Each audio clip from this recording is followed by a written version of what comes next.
Hi, I'm Austin Eartham. Welcome to the Kitchen Table Podcast. I'm here to motivate, educate, and relate to you guys, sharing my stories, helping you get 1% better in all areas of your life. Welcome to episode 124. Appreciate you guys tuning in and being here today. Sorry, dog. My Norman just left and then came in and then left. He was obviously doing this at home. Got some time here. Just had a meeting, and now we're doing this podcast. So I titled this one, Where Do Your Ideas Go? Okay, so I want to talk about some things I forgot about last time. I have a bunch of quotes to talk about, some brief places I saw God this week, and then basically a whole line of what I said at the start of the summer, and then some ideas and how I'm following through with those throughout now in the middle and obviously towards the second half of summer, as I said last week. So without further ado, here we go. First, last week talked about how I was going to hit into some politics. We got into the Biden, or I didn't really talk about it, but I was going to get into the Biden-Trump debate. And it's ridiculous, I think, that both of our presidential candidates who are at their parties' perspective or respectively, I know there's RFK out there as the independent, who I actually think is better. Really, everybody's independent in their own way. More of that different time, but I think it's ridiculous how we were talking about our golf handicap on a national televised debate show, who are supposed to run our country and help have foreign policies and help our economics and all this stuff. And we're talking about golf and we're just bickering back and forth like 12-year-olds, or two guys hanging out at a bar. What should happen if you want to make money is put it on Netflix, put it the match instead of Tom Brady and Peyton Manning, have Trump and Biden, and the winner gets some sort of points in a presidential debate or a presidential election. There you go. Perfect. I think it would be funny. Netflix stream it live, make tons of money. 300 million people would be watching it just from our country alone. Uh, Anyways, fun event, whatever. But in all seriousness, neither of those guys should be running our country. We got an a-hole on one side who's gone bankrupt 4 times and treats people like crap. And then you have somebody who is getting old and unlikely to be able to be so-called competent in order to run our country. No matter what their policies are, you got to think that that's who America stands for, and it's neither's a great option. So it's crazy that we're supposed to be the best country in the world, and that's what we've came to. Now, if they would focus on getting 1% better, things might be a little better. Maybe they are think they're doing great, and that's something that's out of our control. But I didn't hit on that last time. I said I would, so I want to throw it in there. I honestly don't remember where I was going with it or why I said it, but that's my take on the debate. If you care to know, I'm not a big political guy when it comes down to it, anyways. So there it is. Moving on. All right, quotes this week. I got a lot of them. So here we go. First one. I don't remember who said it, but my dad sent it to me, and it said, "Once you carry your own water, you will learn the value of every crop." Right? I think about that in terms of my house. Right? When I didn't own the house, it wasn't a big deal. Okay, there's chip here, chip there. Now every time I host, I was like, "Hey, don't flush the toilet wrong. Don't leave your shoes around. Like clean up after yourself." Right? I want to keep it nice. Same. I envision that same people have this way about their kids. Right? Like they want to make their kid have the best life ever, so they stand up for them and they make sure they go the extra mile to make sure that their kid is got what they need because they value every crop, right? Nothing's left behind. Same thing when you're coaching. When you're not the head coach, it's not on you, so it's not a big deal if it's not your position group. But when you are in that role, or you're the principal of a school, it matters for you as a whole, not just the intermediate or immediate things that you are involved with. It's the whole place altogether. I thought that was a really good example of showing the difference of a mindset, one, and two, the actions of kind of following your priorities. Do your actions follow your priorities from a couple episodes ago? And that will make you follow that. You'll follow your priorities if you are the leader in charge, because it looks bad upon not only you but everybody involved, and it's your job to make that right. So whatever you stand for, care for every bit of the crop that you're trying to sow. Next quote I have this week. Let me see here. I wrote all these down. I gotta find them now. All right. The best cure for the body is a quiet mind, and that's by Napoleon Bonaparte. If you guys know who that is, if you don't, just look him up. Another episode for another day. Give you a little education there. So the best cure for the body is a quiet mind, and that is somewhat true, right? I think about this all the time during the school year. Why I was thinking about it the other day. All the stresses of the day during the school year, or when I have a lot going on, and then having to work out, and then trying to work out hard or working out later, that causes me to be more sore the next day because I put effort into those things instead of having my body recover. So a quiet mind really relaxes the body. Think about if you're tense and you're trying to swing a baseball bat, you're tense, you're gonna swing too fast, you're not gonna swing fast enough, you're gonna swing early, late, and you're not gonna have good contact on the ball, right? Same with kicking. If you're tense, you're kicking to not miss, you're likely going to push the ball or not think about your mechanics and swing around the ball. So a quiet mind is when we get in that flow state, everything kind of comes to you. And that's what we want in all stressful situations, but also just throughout your day, right? Be able to enjoy life, see the little things. I used to talk to a priest in college once a week for an hour from 7 a.m. to 8 a.m. Crazy enough. Um, and one thing that we talked about is when you're walking to class, do you hear the squirrels? Do you see the dew on the grass? Do you hear other conversations people are having? Do you feel the sun beam on your body as you're walking? Or are you just thinking about all the homework you have to do and you miss everything surrounding you, right? You want to be aware of big picture, and then when we really need to focus, then we can get kind of locked into that narrower vision. Um, but thinking all the time is not great, and not thinking at all is not great either. But finding that balance between when do I need to think and when should I just let things go as they flow, I think is really important. So Napoleon, I think that's a great quote way back in the 1800s, probably. The best cure for the body is a quiet mind. I really like that. So those two are the ones that we're going to stick with for this week. Um, where I saw God this week actually just happened earlier, and basically was driving out of the school parking lot and waiting for a green light, turned, drove away, and then 10 seconds later, I just hear this crash, and I was like, "What the heck is that?" I thought somebody blew a tire, or something's going on. I looked in my rearview mirror, and a car SUV with the stoplight I had a green for, so I was at a T intersection.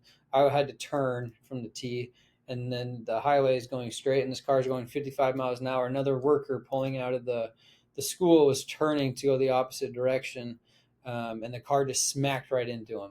And I just heard that, and I felt the "oh, I hope everybody's okay" type stuff. And I was thinking, wow, like that was a red light. I wonder if they were on their phone or they were sleeping or what it could have been. Was it a kid? Um, and then obviously the worker. Hopefully everybody's okay, but rough start to the day for both of those people, especially running a red light. And again, you can't control who hits you, but that could have been me 10 seconds earlier. And I saw them. I literally looked at their car when they were going by, and I couldn't see who it was because I thought I'd recognize the car, but I didn't. Um, so that could have been me. So very thankful it wasn't, because that would have been just a total change in my day. And appreciate me not being in that situation and feeling for those who are in that situation. All right. So what do we got going on this week? All right. First thing that I want to mention is sports psychology's perspective. A big fan of Cristiano Ronaldo, although I've changed. I think Messi's now the best player ever, not Ronaldo. But one thing I do like, Ronaldo obviously goes whoop, and I'm a big whoop person. You guys know that.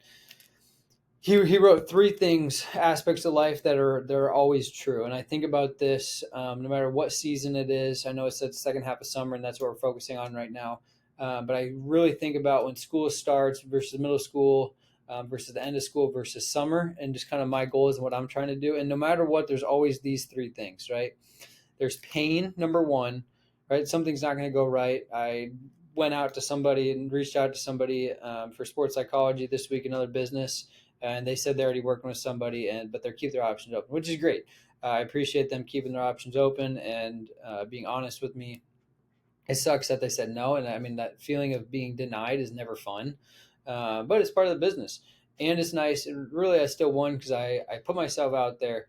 I said who I was, and it's never bad to have a connection or see in the back of the mind, or newspaper, whatever it might be, of who this person is, or recognize that name, right? So it's not a mistake. It just sucks to hear the word no, but proud for what we've done, and we're going to keep on keeping on, because that's life, that's business. But there's always going to be pain, right? Number two, there's going to be uncertainty. Okay, so let's take this now. I got a couple other things lined up I'm trying to do for sports psychology. I got a couple other year-long projects that I'm trying to do to make the business better.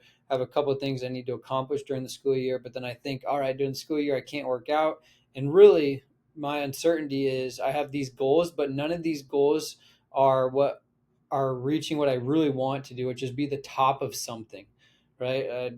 Sure, be a top. How do you be this top sports psychologist? I don't know. Like, how do you measure that, right? Obviously, the top basketball player is pretty. You can tell that. Top CrossFitter, you can tell that. So all of which I want to do, right? I want to be the top CrossFitter. I wanted to be the best kicker ever. But all my goals right now, so my goals are getting better, but a lot of the things for the future don't line up with what I really want to do, which is something of me participating in a sport. Right? I watch the Copa, watch the Euros, and I'm thinking, yeah, I wish I was playing soccer. Like, I'm just sitting here. Yeah, I work out, but I don't really play soccer anymore. And that was a really fun time in my life. And I want to have a team. I want to lead the team, and I want to go chase something. I want to get a championship or whatever that is, rec league. I don't know. But then I got to put the time in to actually do that. But I have to put time into making money for the business so I can support my family and reach those other goals. Because if I don't put time in for that, it doesn't happen. So there's always uncertainty of what's next, and we're constantly figuring that out. And then as we have that pain, we have to live with that pain, or that gives us the next step to figure out. And then number three, which is funny, is constant work, right? So the business, one of the things I want to do is make an online class and make some videos that also prepares me for if we make it a school approved class. Right. So I want to do these videos, but that requires a lot of work, and I have no idea. I know how to make videos. I don't know what software to use, and I definitely don't know how to put it all into a website, and how to do that. So I need to talk to multiple people on how to do that, and that's going to require a lot of work on my end as well. And when I see that work, I think, oh, this sucks. This is not going to be fun. This is going to be hard. And then I think of, well, it's going to be worth it, because then at some point I'm going to have it all figured out, and people just have to push a button, and then I get paid and they get better, which is what we ultimately, they want to get better and I want to get paid. So there we go. That's benefit for both of us. As well as the feeling that you feel like you helped somebody and made it a better world, a better place. That's great too. But then figuring out the goals of, okay, start of the summer, I wanted to get a couple pieces of weight equipment, got those, and now my fitness has changed. I've worked out more, I've worked out better, I've worked out longer. The Whoop has showed it, like I've said. I feel fitter. My heart rate levels of, I'm trying to get to level. I need more level 3 work, which has happened, and I need that ultimate out of breath work and be able to continue, which I'm working on. So then I learned how to program for myself, because I want to add that as well to the business, because eventually I want to have my own gym with it. And so step by step I'm getting better, and it's constant work, right? So then what's going to happen when school starts and I'm no longer able to have all this time to be able to do that? Well, we're going to start having one, we got to figure out the coaching aspect, and then two, we're going to start having weekends be big workout days. So it seems like there's not a day off, but then I can have less to do during the week, so I can come home from football and just be good to hang out, or go for a bike ride or something fun. And I like my days to be 8 hours. Wake up, I'm home, and 8 hours later, I'm done for the day of doing stuff. I got to make it 14-hour days, for grind it out for a certain period of time. Periodization is important. Cycling is important. That'll help my programming as well. Learning about myself and putting in that work and being organized like I always have. But it's constant work no matter what we are doing, right? So the title of this is where do your ideas go, right? I can have all these ideas, I can say all these things, and then they don't get done, right? At the start of the summer, I said I wanted to get fitter. I'm putting my actions towards that. Okay. Start of the summer, I had a plan for what I was going to do for football. So far, I've planned that, or wrote that, I fulfilled that that's panned out for me. I don't know the word I was trying to say. And then the other thing was, okay, I need to get some things, a couple people for the business. Okay, I haven't got a lot of people, but I've reached out to some people, and that's grown the business. I've had some ideas. I have 2 ideas that I really want to work with that I'm going to try to do during the school year instead of stretching in my room during my off period. I'm going to get that certification, and then I'm going to essentially learn how to do this. Right, so that's going to be my part, as well as changing up my workouts so that I'm able to still maximize the time that I have and kind of get everything going a little bit cleaner and a little bit better as well. And then I got to think, do I want subscriptions? Do I want just one-time pay? All that kind of stuff goes into it. And I'm eager to build those relationships and get help from those people. Don't want to pay the money to do that, but it will help me be better in the end. So that's really kind of what I wanted to get at this week. Yeah, that's what I want to get at. So ideas are great to generate, but again, we want that to produce some results later on. Right? So the constant work you do, the constant pain you're going through, and the uncertainty that you're going through, keep working towards something. Something will fall into place, and before you know it, you look back and you'll have fulfilled that purpose, and that's ultimately what we want. What that is, I don't know, right? I said what I want. Is that in the cards right now? Doesn't really make sense. How do you measure that? I have no idea. So that takes that uncertainty, and I got to keep figuring that out, right? Keep having those internal discussions with myself, keep reflecting, having that mindfulness, and ultimately we'll see where we're at as we keep doing these. So appreciate you guys listening. If you have any tips or advice for me, let me know. I hope you can relate this to your own self somehow in some way, shape, or form. And don't hesitate to ask me questions as well. And let me know how I can be service to you. So appreciate you guys tuning in, and I will catch you guys next week on episode 125. Love you. Bye.